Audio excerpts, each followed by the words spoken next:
नमस्कार, मेरा नाम है राजीव कुमार और आप देख रहे हैं बिहार न्यूज़। वाशिंगटन में मुलाकात, लेकिन सियासी गर्मी तेहरान तक महसूस हो रही है। व्हाइट हाउस में नेतन्याहू और ट्रंप की मीटिंग के बाद मिडिल ईस्ट में फिर से जंग की आहट तेज हो गई है। ट्रंप ने ईरान को धमकी दी है कि वह जल्द एटमी डील फाइनल करे, क्योंकि उनका सब्र अब जवाब देने लगा है। इधर खाड़ी देशों के अड्डों पर ट्रंप ने बड़ा उलटफेर कर दिया है। कतर के अल उदेद मिलिट्री बेस पर जंगी जेटों का बड़ा डेटा रनवे पर पहुंच चुका है। ईरान अब अमेरिका का सबसे बड़ा हमला झेलने वाला है। ट्रंप ने फाइनल फैसला कर लिया है। उन्होंने ईरान को फोड़ डालने का मूड बना लिया है। समुद्र में ट्रंप अपनी सेना बढ़ाने वाले हैं, जो हथियारों की तादाद बढ़ा रहे हैं। पहले से मौजूद 2 जंगी बीड़ों के बाद भी ट्रंप अपना तीसरा जंगी लड़ाका भेजने का ऐलान कर रहे हैं। लेकिन हथियारों की जो नुमाइश अमेरिका ने की है, उससे सिग्नल मिल रहे हैं कि ईरान पर सुपर पावर पहले जमीनी अड्डों से धावा बोलेगा। ये वो हथियार हैं जिसने अमेरिका सर्वशक्तिमान है। अमेरिका के सबसे घातक जंगी लड़ाकों की मूवमेंट शुरू हो गई है। कतर के अल उदीद एयरबेस पर ट्रकों में मिसाइल लोड हो रही है। अमेरिका कितनी ताकत से दुश्मन का सफाया करने वाला है, उसका अंदाजा लगा लीजिए। अल अदीद बेस पर मिसाइल लॉन्चर ट्रकों पर पैट्रियट मिसाइलों को लोड किया गया है। सिर्फ कतर बेस पर ही नहीं, सुपर पावर ने खाड़ी देशों के सभी मिलिट्री बेस पर वार अलर्ट भेज दिया है। अमेरिका ने ईरान पर जिन अड्डों से हमला का इशारा किया है, उनकी लोकेशन जिन देशों में है वह जान लीजिए।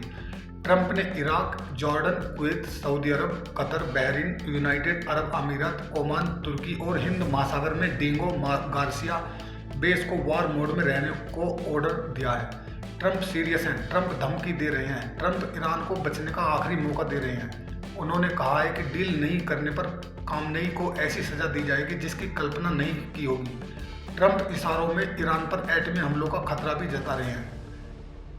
नेतन्याहू के व्हाइट हाउस पहुंचना, ट्रंप का भड़कना, एटमी डील के बदले भयानक युद्ध के हालात बन जाना। 24 घंटे में अमेरिका, ईरान, इजराइल फिर उसी मोड़ पर आ खड़े हुए हैं जहां वो 1 साल पहले खड़े थे। बारूदी टकराव जब हुआ था, जब इजराइल अमेरिका ने मिलकर ईरान पर हमला किया था, लेकिन वह युद्ध अचानक भड़का था। सिर्फ 12 दिन तक चला था। इस बार तो जैसी तैयारी है, उससे साफ है कि यह लड़ाई एक खेमे के खात्मे पर ही खत्म होगी। ईरान के राष्ट्रपति ने ऐलान किया है कि वह न्यूक्लियर वेरिफिकेशन के लिए रेडी है, लेकिन किसी के प्रेशर में नहीं आने वाले। इस्लामिक क्रांति की 47वीं सालगिरह पर ईरान ने दुश्मनों के हिसाब बराबर करने की धमकी भी दे डाली। ईरान दावा कर रहा है कि उसे एटम बम की जरूरत नहीं है। दुनिया की जिस एजेंसी से चाहे उसके एटमी अड्डों की जांच करा ली जाए, लेकिन ईरान को धमकाना बंद किया जाए।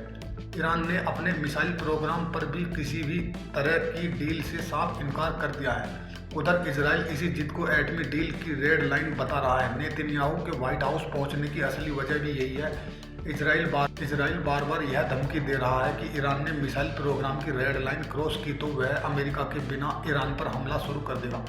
इजराइल के इस थ्रेट को ईरान अच्छी तरह भाग चुका है। ईरान के विदेश मंत्रालय के प्रवक्ता इस्माइल बाघेरी ने बताया कि ट्रंप से ही हो रही डील में सभी पहलुओं पर सावधानी बरती जा रही है। इजराइल के पास इस बात की पुख्ता रिपोर्ट है कि ईरान हर महीने सैकड़ों मिसाइल बना रहा है। कुछ रिपोर्ट में आंकड़े हर महीने 300 मिसाइल बनाने के हैं।